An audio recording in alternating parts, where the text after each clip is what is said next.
Saat dia berbicara, mata Huo Yuhao bersinar terang, dan sebuah gambar muncul di depan Wu Yu. Ada terlalu banyak hal yang bisa dia lakukan dengan tiruannya, telapak tangan Hao Dong, telapak tangan yang akan bertahan selamanya terlihat jelas dalam gambar itu. Pada saat ini, cuaca berubah, dan bahkan tetua ketiga pun tergerak. Wu Yun tersenyum terakhir di wajahnya setelah dipukul oleh telapak Hao Dong milik Huo Yuhao. Mata merahnya menjadi jernih kembali, dan dia meninggal sebagai wanita yang bahagia. Wu Yu tercengang saat melihat adegan ini. Terima kasih, mengingat adalah hal yang ajaib. Aku rindu ibu dan ayahku. Mengapa kamu harus mati sepagi ini? Kenapa kamu tidak melindungiku? Mengapa kamu membiarkan si gendut itu melecehkanku dan membuatku dipermalukan di depan banyak orang di ruang bawah tanah yang dingin itu? Mereka menghancurkan tubuhku atas dorongan si gendut itu. Menghancurkan hatiku dan menodai jiwaku. Saya baru berusia 15 tahun, kebencian membuatku tetap hidup dan meningkatkan semangatku ke tingkat yang lebih tinggi. Hasilnya, roh pembalasanku terbangun. Aku benci pria serakah dan bejat itu, dan aku benci si gendut yang mencabik-cabikku. Aku ingin membantai mereka, tapi aku sangat kesakitan. Apakah saya akhirnya dibebaskan? Kau biarkan aku melihat cahaya, merasakan apa itu kenangan, dan menyaksikan cinta yang belum muncul dalam jiwaku. Sepertinya tidak semua hal di dunia ini kotor. Masih ada hal-hal yang murni dan bersih. Terima kasih telah membiarkan saya merasakan cinta yang kuat yang Anda miliki untuk orang yang tidak dikenal itu. Anda membersihkan hati saya dan memberitahu saya apa itu pelepasan. Terima kasih, saya sangat senang. Meskipun ada banyak orang di sekitar, suara Wu Yun masih terdengar sangat jelas di malam yang sangat sepi ini. Bagi para insinyur jiwa dari Legiun Insinyur Jiwa Evile Tiran, suara sedih ini hanya menggerakkan mereka. Namun, tetua ketiga dan keempat, serta Wu Yu, semuanya tercengang dengan kata-kata Wu Yun. Wu Yu bahkan gemetar tak terkendali, dan dia bergumam pada dirinya sendiri. Kakak perempuan, bagaimana kamu tega meninggalkanku sendirian? Mencoba melarikan diri? Tetua ketiga berteriak ketika dia menyaksikan adegan ini. Dia memukulkan tangan kanannya ke bawah, dan naga petir hitam kebiruan langsung muncul dari lengannya. Huo Yuhao, Nan Qiuqiu dan Nan Shui semuanya berubah menjadi gelembung dan menghilang, sementara naga petir ini segera menyerang ke bawah. Itu melepaskan jaring petir yang menelan ruang yang luas. Seluruh udara seakan diliputi bau yang menyerupai sinar ultraviolet yang berasal dari sinar matahari di hari yang cerah. Di tengah jaring petir ini, 3 sosok menyedihkan muncul sedikit lebih dari 100 meter dari tempat Huo Yuhao dan 2 lainnya menghilang sebelumnya. Huo Yuhao melepaskan cahaya biru yang kuat dari tubuhnya, yang menahan petir kuat yang datang ke arahnya. Namun, dia masih merasakan tubuhnya mati rasa. Ini adalah kekuatan seorang insinyur jiwa kelas 9.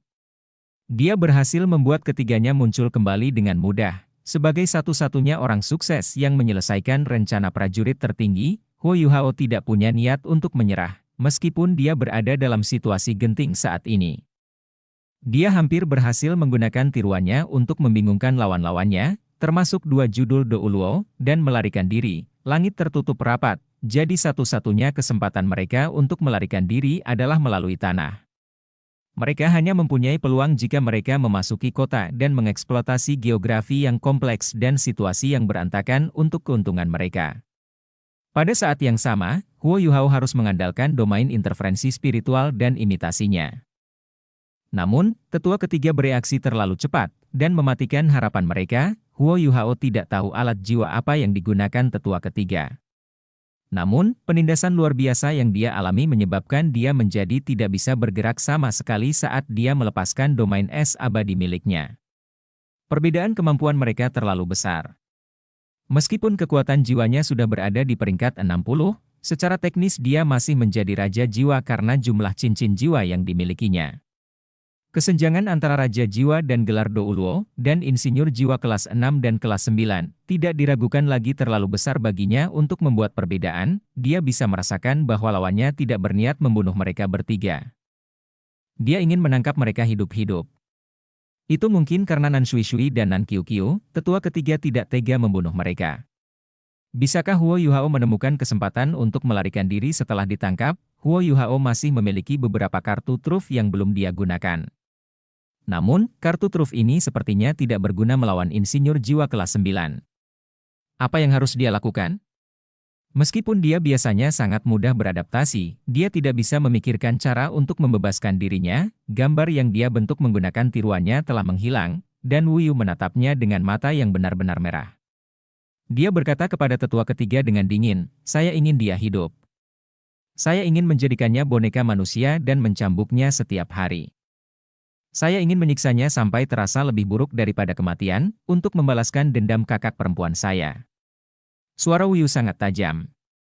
Huo Yuhao dapat mendengar kata-katanya dengan jelas, dan hatinya tenggelam ketika mendengarnya. Dia tidak takut mati. Namun, hidupnya akan menjadi neraka jika dia mendarat di kondisi yang sama dengan Feng Ling. Awalnya, dia tidak ingin mengambil risiko, dan ingin mempertahankan kemampuannya sebelum mencoba melarikan diri nanti. Namun, dia menjadi lebih bertekad untuk melarikan diri setelah mendengar kata-kata Wu Yu. Tidak peduli apa, dia tidak bisa mendarat di tangan mereka. Dia lebih baik mati daripada ditangkap. Dia berbelok ke timur laut dan melihat ke langit. Jejak warna biru muncul di langit gelap gulita di kejauhan, dan dia sepertinya melihat sosok Wang Dong-er yang tertidur. "Dong-er, aku minta maaf. Saya mungkin tidak bisa menunggu sampai Anda bangun. Tahukah kamu betapa aku merindukanmu sekarang? Lupakan saja, biarkan aku mati. Bahkan jika aku mati, aku akan membawa serta kerinduanku padamu." Saat dia berpikir sampai di sini, mata Huo Yuhao berbinar.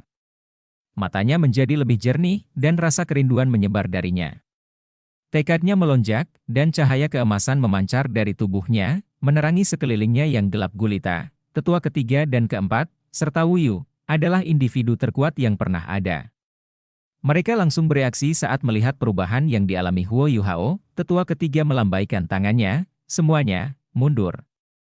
Para insinyur jiwa dari Legiun Insinyur Jiwa Evile Tiran tidak siap menghadapi pertarungan tingkat tinggi, kecuali mereka bersedia mengorbankan hidup mereka untuk menghancurkan Huo Yuhao. Dia kelihatannya baru berumur 20 lewat sedikit.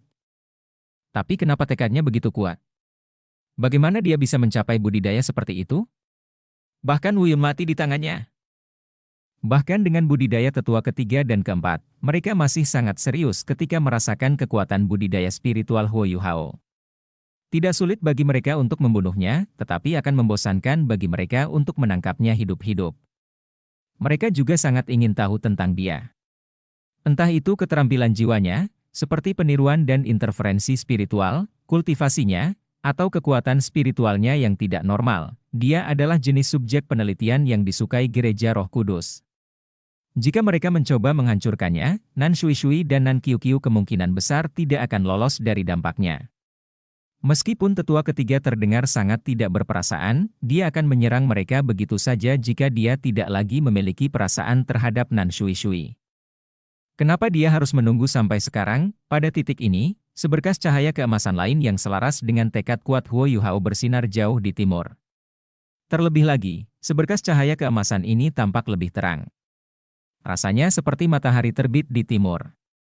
Ada aura dominan saat ia naik ke langit, bahkan Huo Yuhao tercengang saat melihat ini.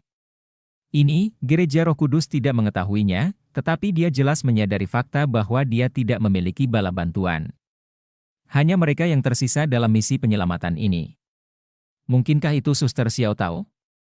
Namun, tidak mungkin baginya untuk melepaskan seberkas cahaya keemasan. Kilatan cahaya keemasan itu datang dengan sangat tiba-tiba dan kuat. Dan segera memenuhi seluruh langit. Raungan naga yang memekakkan telinga juga bergema di langit, dan langit berubah menjadi emas cerah. Oh! Huo Yuhao dan dua lainnya sudah berada di bawah kendali jaring petir.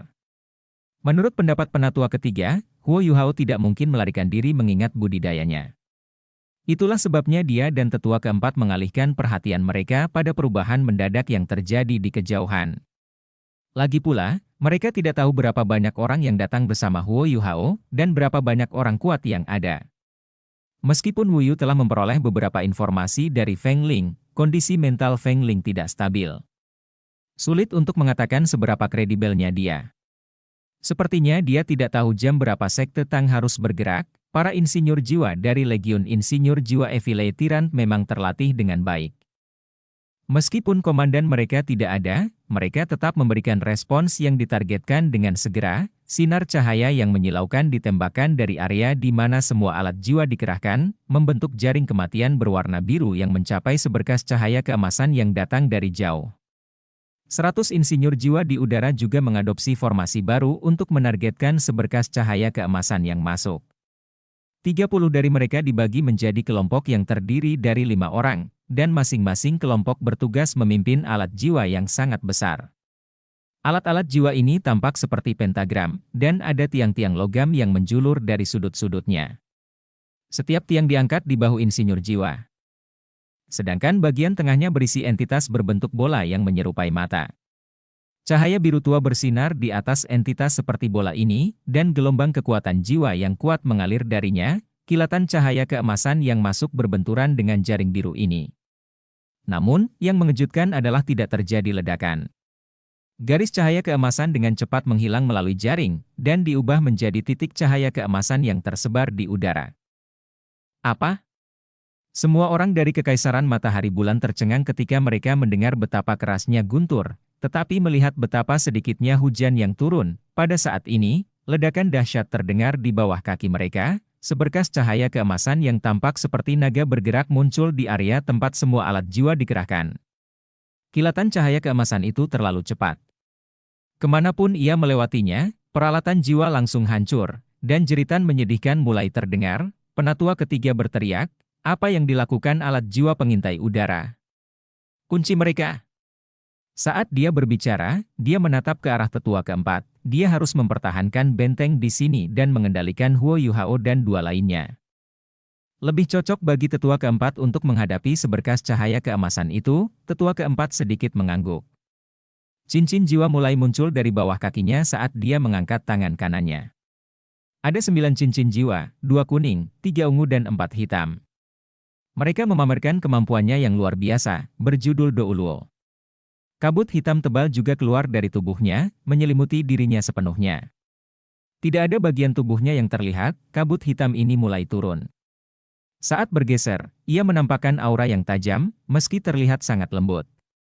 Dalam sekejap, ia mencapai tanah, ding, suara tajam dari benturan logam bergema, dan kabut hitam tetua keempat berhenti bergerak, bersamaan dengan seberkas cahaya keemasan itu. Sosok yang bersinar dalam cahaya keemasan muncul dan muncul di depan semua orang. Saat dia muncul, dia langsung menarik perhatian semua orang. Bahkan para penguasa jiwa jahat pun tertarik padanya, karena dia terlalu cantik. Rambut bergelombangnya yang berwarna biru bubuk tergerai di belakang kepalanya, dan ada lapisan es menutupi wajahnya yang menawan.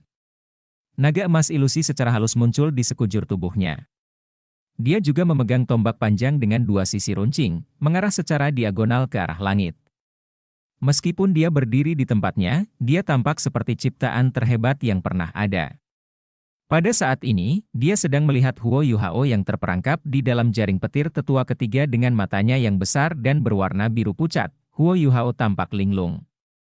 Setelah itu, tatapan bingung ini berubah menjadi ekspresi tersentuh dan bersalah. Ia, orang dengan penampilan menawan, rambut bergelombang. Dan mata indah ini adalah gadis naga emas, Wang Qiuer. Huo Yuhao tidak mengerti mengapa Wang Qiuer ada di sini pada saat seperti itu. Namun, perasaannya campur aduk saat ini. Qiuer, kamu benar-benar konyol. Itu tidak layak bagiku. Huo Yuhao perlahan menutup matanya saat dia menarik napas dalam-dalam dan secara bertahap menarik kembali domain es abadi miliknya. Namun, lapisan cahaya keemasan di tubuhnya menjadi lebih kuat. Eye of Destiny miliknya benar-benar terbuka pada saat ini, dan sepertinya ada seberkas cahaya keemasan yang tak terhitung jumlahnya bersinar di mata vertikal ini. Tampaknya tidak terbatas, pada saat yang sama, garis emas tipis juga muncul di dahi Wang Qiuer. Detik berikutnya, ia terbelah, memperlihatkan mata vertikal emas lainnya. Itu juga bersinar dengan seberkas cahaya keemasan yang tak terhitung jumlahnya, dan sepertinya identik dengan mata takdir Huo Yuhao. Segala sesuatu di sekitar mereka tampak mengeras ketika kedua mata takdir ini terbuka. Waktu dan ruang benar-benar terkunci pada saat ini. Bahkan tetua ketiga dan keempat tertarik pada cahaya keemasan dari mata mereka. Pada saat berikutnya, Huo Yuhao dan Wang Qiuer mengangkat kepala mereka bersama-sama dan menghadapkan mata takdir mereka ke arah langit. Dua berkas cahaya keemasan melesat ke langit pada saat bersamaan, kedua pancaran cahaya keemasan ini menerangi segalanya, dan langit berubah menjadi emas terang pada saat-saat terakhir sebelum fajar tiba. Kedua berkas cahaya ini berpotongan dan langsung meledak ke posisi yang lebih tinggi. Kegelapan menjelang fajar terkoyak, dan mata vertikal emas besar muncul di udara, garis-garis cahaya keemasan tersebar di mana-mana dan menyelimuti semua orang. Huo Yuhao dan Wang Qr adalah dua orang pertama yang terpengaruh oleh seberkas cahaya keemasan ini. Proyeksi ilusi mata vertikal emas muncul di belakang punggung mereka, menjadikannya sedikit ilusi. Adapun sisanya, termasuk Nan Shui dan Nan Qiu, mereka merasa ada sesuatu di tubuh mereka yang mengendalikan mereka saat seberkas cahaya keemasan menyelimuti tubuh mereka.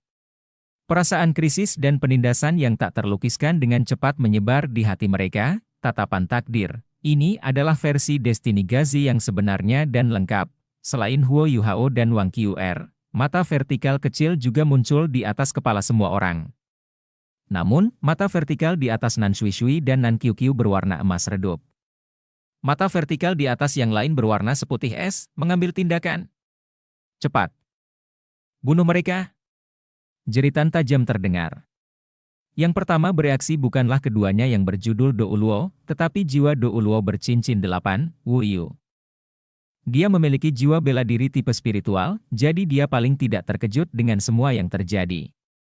Namun, dia juga yang paling peka terhadap bahaya. Perasaan takdirnya dikendalikan oleh orang lain memenuhi roh pembalasannya dengan ketakutan.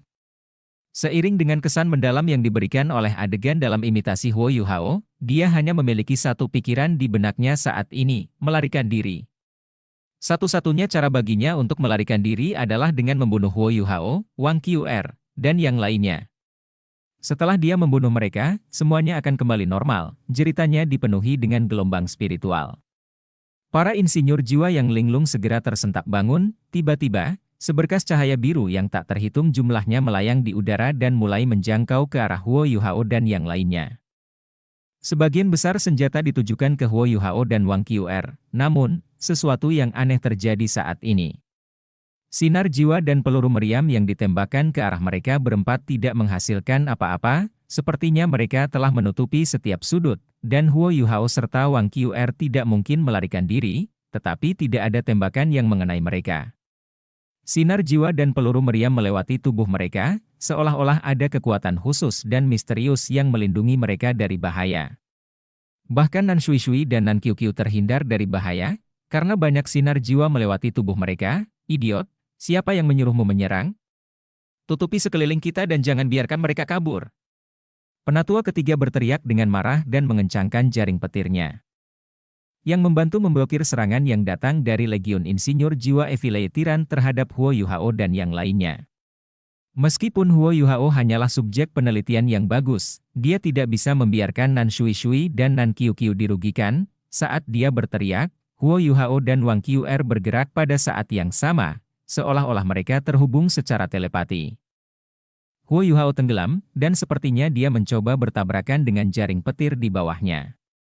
Wang Qr memutar dan menyerbu ke atas menuju Huo Yuhao, tetua keempat tentu saja tidak akan membiarkan dia membantu Huo Yuhao. Dia mendengus, dan kabut hitam menyebar dari tubuhnya. Seberkas cahaya dingin yang menyeramkan langsung muncul, dan menebas ke arah kepala Wang Qr. Jiwa bela diri tetua keempat adalah pedang Netherworld. Pedang Netherworld miliknya sangat istimewa. Ini bisa menciptakan bidang ruang alternatif lain yang ilusi, misterius, dan tidak dapat diprediksi saat digunakan. Setiap kali bidang ruang alternatif ini diciptakan, ia perlu menyalakan semangat seseorang sebagai harganya. Ketika budidayanya meningkat dan ia menjadi judul Do Uluo, ia hanya bisa menyegel jiwa 9 orang mati. Setelah menggunakannya, dia harus menggantinya. Bahkan dengan semua ini, dia masih dianggap sebagai salah satu penguasa jiwa jahat yang melakukan dosa paling sedikit. Serangannya ini disebut Netherworld Slash, keterampilan jiwa pertama tetua keempat. Itu tajam dan cepat. Dengan kemampuan berjudul Do Uluo, bahkan sebuah bukit kecil pun bisa terbelah menjadi dua dengan keterampilan jiwa ini. Penatua ketiga mengungkapkan ekspresi menghina di wajahnya ketika dia melihat bagaimana Huo Yuhao menyerang ke bawah. Dia menirukan gerakan mengepal, dan jaring petirnya menyusut sekali lagi. Dia yakin dengan alat jiwanya. Tidak ada penghalang pelindung yang efektif melawan jaring petirnya. Penghalang tak terkalahkan hanya bisa melindungi tubuh seseorang, tapi tidak bisa membantu seseorang menembus jaring petirnya. Huo Yuhao telah melepaskan Invincible Barrier sebelumnya. Setelah beberapa waktu, perlahan-lahan memudar.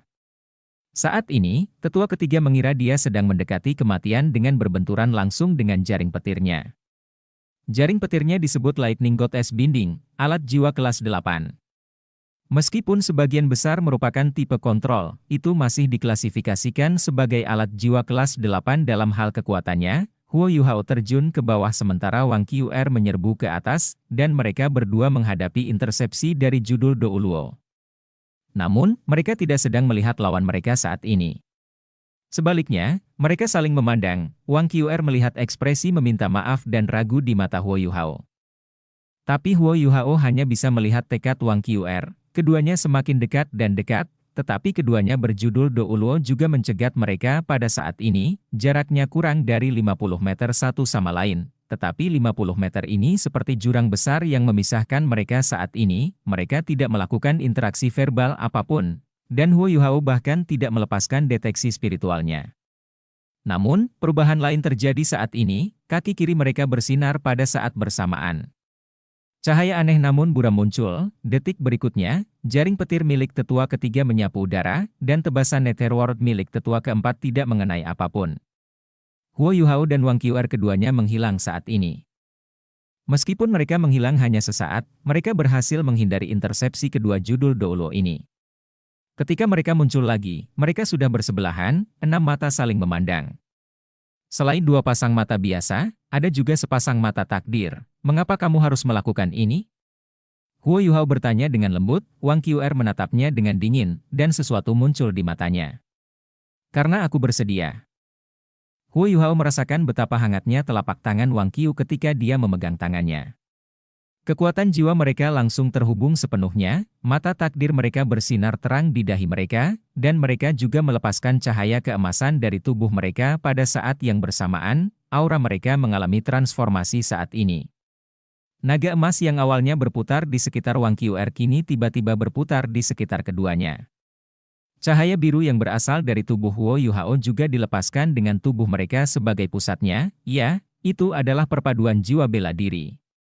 Saat mereka berpegangan tangan, mereka menyelesaikan perpaduan bela diri mereka. Huo Yuhao tidak pernah berpikir untuk memberi nama pada perpaduan antara dia dan Wang Qr. Namun, dia bersedia menyebutnya kekuatan Haokyu sekarang, dia tidak tahu mengapa Wang Qr muncul saat ini. Namun, kedatangan Wang Qr memberinya harapan di momen hidup dan mati ini. Setelah berbulan-bulan berkultivasi secara tertutup, dia juga menjadi lebih jelas dalam banyak hal.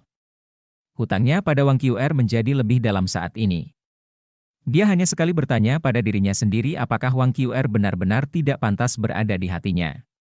Jawabannya negatif. Ketika dia mengetahui bahwa Wang Qr memetik pohon anggur lain dari rumput kerinduan yang patah hati untuk menyelamatkannya di sumur api es Yin Yang, sebuah celah terbuka di hatinya untuk wanita itu, ketika naga emas itu naik ke langit. Aumannya bergema, dan rambut bergelombang biru tua Wang Qr muncul di depannya. Selain merasa bersalah, dia juga bersemangat. Niat bertarung di dalam hatinya langsung tersulut dan mulai membara dengan sangat kuat, tidak peduli apa, dia harus keluar. Itu untuk dirinya sendiri, untuk Wang Dong'er dan untuk Wang Qr. Sementara Huo Yuhao membara dengan semangat dan perasaan, Wang Qr merasa sangat sejuk.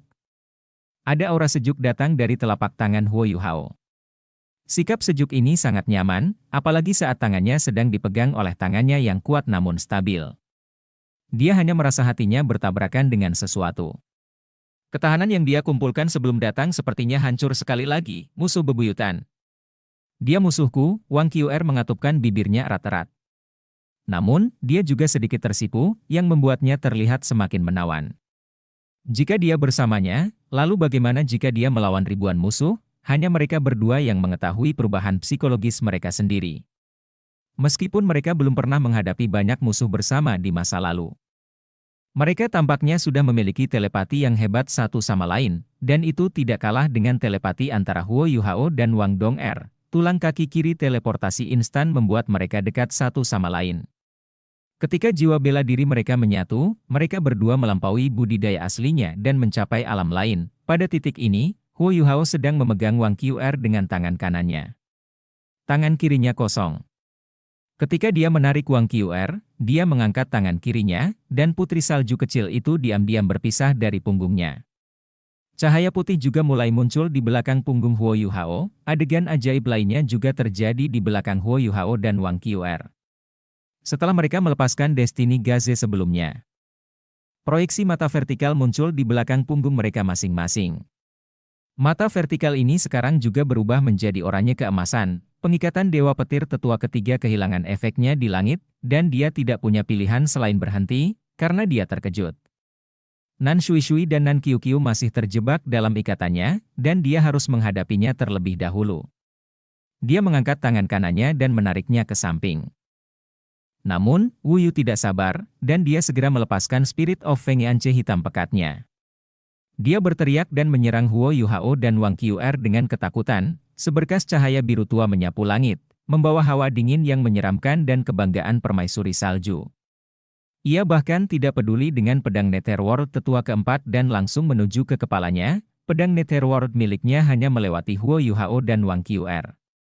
Mereka bahkan tidak berniat menghindari serangan ini.